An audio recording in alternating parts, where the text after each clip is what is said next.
پیارے دوستو، ہم ہیں مشتاق آداب۔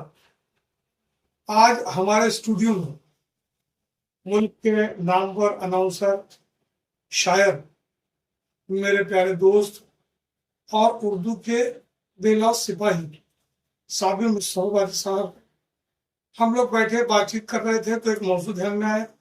وہ موضوع یہ ہے کہ گزشتہ دنوں 15 جون کو روزنامہ انقلاب میں معروف اینکر، کوئز ماسٹر، معروف شاعر حامد اقبال صدیقی صاحب کا ایک مضمون کوئی ہے جو ان نادار طلباء کی فکر کرے جو خالی پیٹ اسکول جاتے ہیں، اس سرخی کے ساتھ مضمون چھپا جس مضمون نے ہم کو جھنجھوڑ دیا اور ہم نے کہا کہ اس موضوع پر بات ہونا چاہیے۔ صابر صاحب ہمارے ساتھ ہیں، ہم اس موضوع پر بات کریں گے۔ صابر بھائی، حامد اقبال صدیقی صاحب نے لکھا اور انہوں نے بمبئی کی اسکولوں کے تناظر میں لکھا کہ کئی بچے ایسے ہیں سرکاری اسکولوں میں جن کو چکر آ جاتے ہیں، گر جاتے ہیں۔ کئی بچے ایسے ہیں جو باصلاحیت ہیں، ہوم ورک کر سکتے ہیں، کر نہیں پاتے ہیں، اور ان کی وجوہات بتائی گئی ہے غربت کو۔ تو اب اس غربت کو دور کرنے کے لیے اور اردو اسکولوں کا اسٹیٹس جو چالیوں میں چل رہی ہے، جو کھولیوں میں چل رہی ہے، تو اس کو اوپر اٹھانے کے لیے صاحب خیر حضرات کو کیا کرنا چاہیے؟ مشتاق کریمی صاحب، جس موضوع کو آپ نے چھیڑا ہے، محترم حامد اقبال صدیقی کے اس مضمون کو میں نے بھی پڑھا جو 15 جون کی انقلاب میں شاعر کو پڑھنے کے بعد یقین جانے مشتاق، میرے وجود میں ایک عجیب میں نے کیفیت محسوس کی کہ ممبئی وہ شہر شور انگیز کہ جہاں کی مخیر حضرات پورے ہندوستان ہی میں نہیں بلکہ پوری دنیا میں مشہور ہے، معروف ہے کہ وہاں پر زکوٰۃ اور خیرات کے نام پر بہت امداد دی جاتی ہے۔ جی، پھر کیا وجہ ہے کہ اسکولوں میں اس طرح کی صورتحال ہے کہ بچے بھوکے اسکول آتے ہیں، ان کے پاس تعلیمی لوازمات نہیں ہیں؟ تو یہ جو مخیر حضرات ہے، ان کا جو پیسہ ہے وہ فردن اگر اسکولوں تک پہنچے، جیسے یہ حضرات تو کسی انجمنوں کو، سوسائٹیز کو ایک خطیر رقم کی شکل میں دے دیتے ہیں جو بھی بنتا ہے اور بے فکر ہو جاتے ہیں۔ تو میرا ایسا ماننا ہے کہ کیوں نہ یہ حضرات کبھی اسکولوں کے دورے کریں، خود جا کر دیکھیں کہ کیا صورتحال ہے، اور وہاں سے ایسے بچوں کو وہ خود اڈاپٹ کر لیں، خود اپنی کفالت میں ایسے بچوں کو لے لیں، تو یہ ممکن ہے یہ صورتحال بدل سکتی ہے۔ اس سلسلے میں میں بھی آپ کی بات کا کئی جگہوں پر حامی ہوں۔ سب سے پہلی چیز تو یہ ہے کہ میری نظر میں جس اسکول میں مستحق طلباء و طالبات ہیں، تو سب سے پہلی ذمہ داری وہاں کے اساتذہ، وہاں کے صدر مدرس کی ہے کہ ہماری تنخواہیں بہت اچھی ہیں، بہت ہینڈسم سیلریز ہیں، تو پہلے ہم کو خود آگے بڑھنا چاہیے، ایک پور بوائز فنڈ یا پور اسٹوڈنٹس فنڈ تیار کرنا چاہیے، اور اس میں سب سے پہلے ہمارے اساتذہ ہی اپنی رقمیں شامل کریں، اور وہ رقمیں جو ہیں وہ زکوٰۃ کے ہیڈ کی ہو سکتی ہے، صدقات کے ہیڈ کی ہو سکتی ہے، جو بھی اس میں جائز ہے وہ ہو سکتی ہے۔ تو سب سے پہلے تو ہم کو آگے بڑھنا پڑے گا، اور ہم کو ایک نمونہ اور ایک مثال پیش کرنا پڑے گی کہ بھئی دیکھیے اساتذہ نے یہ کیا، ہیڈ ماسٹر نے یہ کیا۔ ایک مثال یاد آ رہی ہے، ہمارے جلگاؤں ضلع میں ایک بہت مشہور دیہات ہے نصیر آباد کی اسکول میں ابھی ماہ رمضان میں ایک خاتون معلمہ ہے، ہماری بہن سحر انجم، جی ہاں، جو کہ شکیل الدین سر کی اہلیہ ہیں، انہوں نے جب یہ محسوس کیا کہ ان کی اسکول میں پانی کی بہت قلت ہے، تو انہوں نے ماہ رمضان میں اپنی والدہ ماجدہ مرحومہ کے ایصال ثواب کے لیے اپنی جیب خاص سے بورنگ کروائی اور ہزاروں روپیے اس پر خرچ کیے۔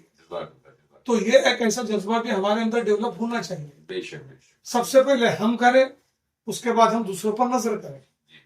اور جو اہل خیر حضرات ہیں ان کے پاس میں وقت نہیں ہوتا، نہیں.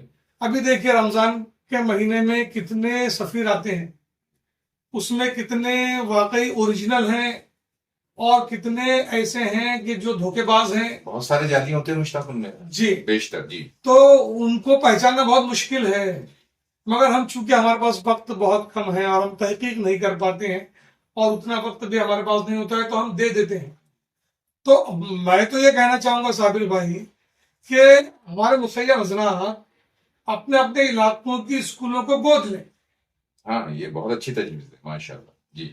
ابھی جلگاؤں شہر کی اگر ہم بات کریں تو 36-56 نمبر کا اسکول ہے محروم کے کثیر مسلم آبادی والے علاقے میں.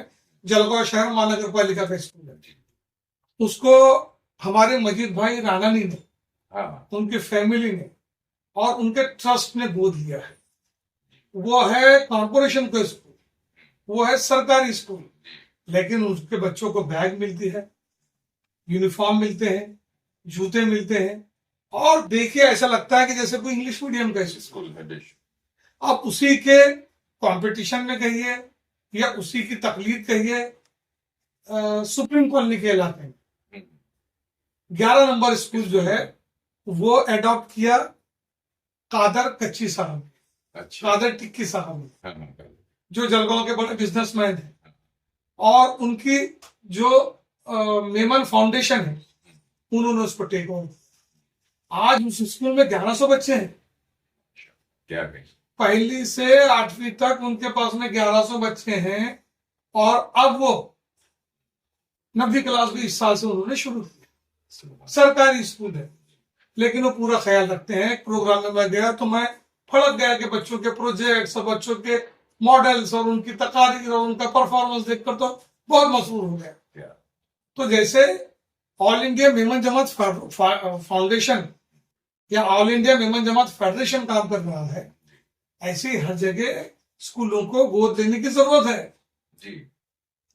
تو بمبئی کے حضرات بھی اسکولوں کو گود لیں اور لسٹ منگوائے، جیسے کہ حامد اقبال صاحب نے مشورہ دیا کہ بچوں کی لسٹ منگوائے، ہیڈ ماسٹر سے کہ کون کون مستحق ہے، بہت خاموش طریقے سے ان کی مدد کریں، ان کو کاپی، بیاس، کتاب، یونیفارم، پینسل وغیرہ جو ممکن ہو سکتا ہے ان کو دیں، تاکہ وہ بھی بہت ان میں اعتماد پیدا ہو اور وہ اپنے کام کو بحسن خوبی انجام دے سکے.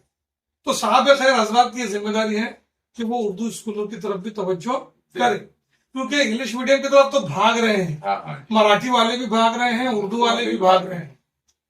تو وہ جو بھاگ رہے ہیں ان کو بھاگنے دیجیے، مگر جو اردو والے ہیں، جو اصل ہیں، وہ تو اردو کے ساتھ ہی رہیں گے، کیونکہ تمام ہی جو ماہرین تعلیم ہے ان کا اجماع ہے. کس بات پر اجماع ہے میں نہیں کہوں گا، آپ کہیے. جی مشتاق کریمی صاحب، جی بالکل آپ نے بہت اچھی تجاویز یہاں پر پیش کی ہے. اور یہ کہ جتنے بھی ایجوکیشنسٹ ہیں، جتنے بھی ماہران تعلیم ہیں، ان کا اتفاق ہے اس بات پر کہ کسی بھی بچے کو اس کی بنیادی تعلیم اس کی مادری زبان میں ہی ملنی چاہیے، تاکہ وہ مستقبل میں جب عوام کے سامنے جاتا ہے یا دنیا کے سامنے جاتا ہے تو وہ زبان جو اس نے اپنی ماں کی گود سے سیکھی، اس کی بنیادوں میں شامل ہے، تو وہ اس کا ایک بہت اچھا تاثر جاتا ہے سماج میں. درست. وہ 10ویں جماعت کے بعد یا 8ویں جماعت کے بعد جو ہے دوسرا میڈیم اپنائیں، اس میں کوئی شک نہیں ہے، وقت کی ضرورت ہے، لیکن بنیادی تعلیم تو جو ہے ہر بچے کو اس کی اپنی مادری زبان میں ہی ملنی چاہیے.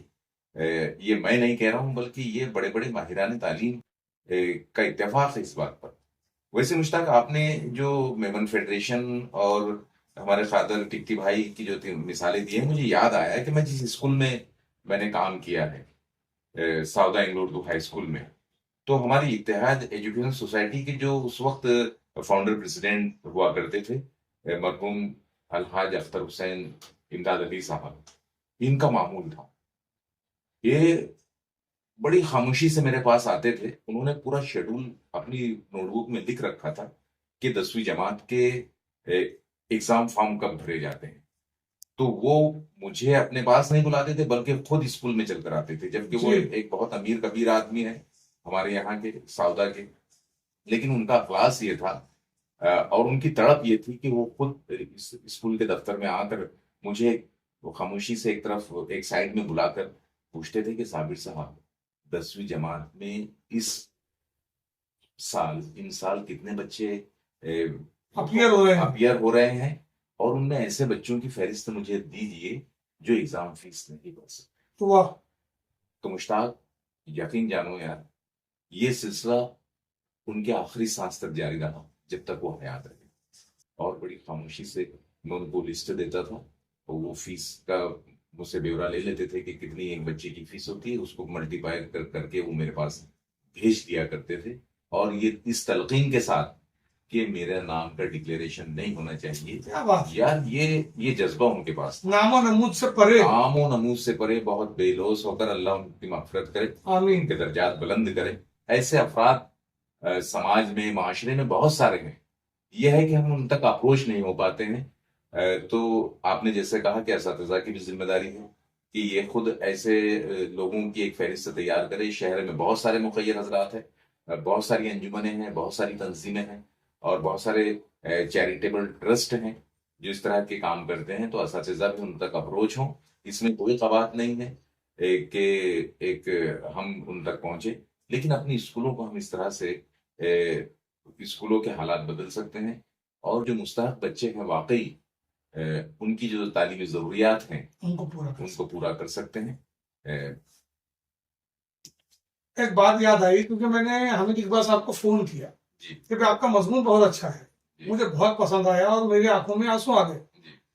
انہوں نے کہا کہ شاہد صاحب سے جب میں نے بات کی، انقلاب کے ایڈیٹر شاہد لطیف صاحب، جب اس موضوع پر گفتگو کی تو ان کے ذہن میں بھی ایک یونیک خیال ہے کہ ہر اسکول میں ایک کیو آر کوڈ ہو، وہاں آنے والا اگر کچھ دینا چاہے تو وہ کیو آر کوڈ اسکین کرے، اور غریب بچوں کو وہ کیو آر کوڈ پر وہ جو بھی پیسہ دینا چاہتا ہے، جدید تکنیک کا استعمال۔ تو شاہد لطیف صاحب تو ایک بھائی تعلیم سے بہت رغبت رکھنے والی شخصیت ہے، اور ایک نئی سوچ ان کے یہاں ہمیشہ ہم کو ملتی ہے۔ تو میں نے سوچا کہ بھئی یہ تو ان کی انفرادی گفتگو تھی، لیکن اس کو ہم کو سب کے سامنے شیئر کرنا چاہیے کہ ایسا بھی ہو سکتا ہے کہ ہم کیو آر کوڈ بنائیں اور اپنے تعلیمی اداروں میں لگائیں، اور جو آنے جانے والے ہیں ان کو بتائیں کہ یہ کیو آر کوڈ کس لیے لگایا گیا ہے، تاکہ وہ پیسہ اس پہ ڈالے۔ حالات بدلیں گے، حالات بدل سکتے ہیں، کوئی مایوس ہونے کی ضرورت نہیں ہے، بس کوشش کرنے کی ضرورت ہے، اور مخلصانہ کوشش کرنے کی ضرورت ہے۔ صابر بھائی، آپ آئے اسٹوڈیو میں اور ہم نے اس موضوع پر کافی اچھی بات چیت کی، اس میں اور لوگوں کو ہم شامل کریں گے۔ ہم چاہتے ہیں کہ زیادہ سے زیادہ اسکولیں جو ہیں وہ گود لی جائیں، جیسے جلگاؤں کے ہمارا اسکول، ہم تو جلگاؤں کے تناظر میں بات کریں گے۔ جلگاؤں کا ہمارا ایک اسکول ہے 10 نمبر، یہ 1884 میں قائم ہوا، عبد المجید سالار کمپلیکس میں یہ اسکول ہے، جو برٹش کے زمانے سے، ہاں، جو عبد الکریم سالار ماہر تعلیم ہیں ان کے والد ہیں، وہاں یہ اسکول ہے۔ 1884 سے لے کر میں سمجھتا ہوں آج 140-141 سال ہو گئے ہیں۔ یہ اسکول ڈوبنے کو تھا، لیکن ہم نے اساتذہ سے ملاقات کی، اور اساتذہ کے اندر بھی جذبہ ہے، انہوں نے بھی کوشش کی، تو گزشتہ سال ان کے پاس 190 بچے تھے۔ اس مرتبہ ہم جس دن اسکول شروع ہوا تو بلایا گیا تھا، اب وہ بچوں کی تعداد 30 سے بڑھی ہے، اور 220 بچے ہوئے ہیں، اور ان کا ٹارگیٹ جو ہے وہ اب 250 کا ہے اس مرتبہ۔ تو جو اسکول ڈوب رہا تھا، اساتذہ نے کوشش کر کے پھر اس کو اگارنے کی کوشش کی ہے، اور پیرنٹس بھی ساتھ دے رہے ہیں۔ ہم چاہیں گے کہ اور کوئی تنظیم ہو جو آگے آئیں، بڑھیں، اس تاریخی اسکول کو بھی گود لیں جس سے قاضی مشتاق احمد صاحب نکلے، جس سے کرنل عبداللطیف نکلے، جس سے ڈاکٹر امان اللہ شاہ صاحب نکلے، جس سے عبد الکریم سالار صاحب خود نکلے، اور بڑے بڑے ایسے ایم ایل اے اور عامدار اور خاصدار لوگ وہاں سے پڑھ کر نکلے ہیں۔ تو وہ اس اسکول کو سنبھالنا آپ کی، ہماری سب کی ذمہ داری ہے، اور یہ موضوع صرف جلگاؤں کے تناظر میں نہیں ہے، جلگاؤں کی تو مثال ہم دے رہے ہیں، یہ ہر اس علاقے پہ یہ منطبق ہوتا ہے جہاں جہاں اردو اسکول چلتے ہیں۔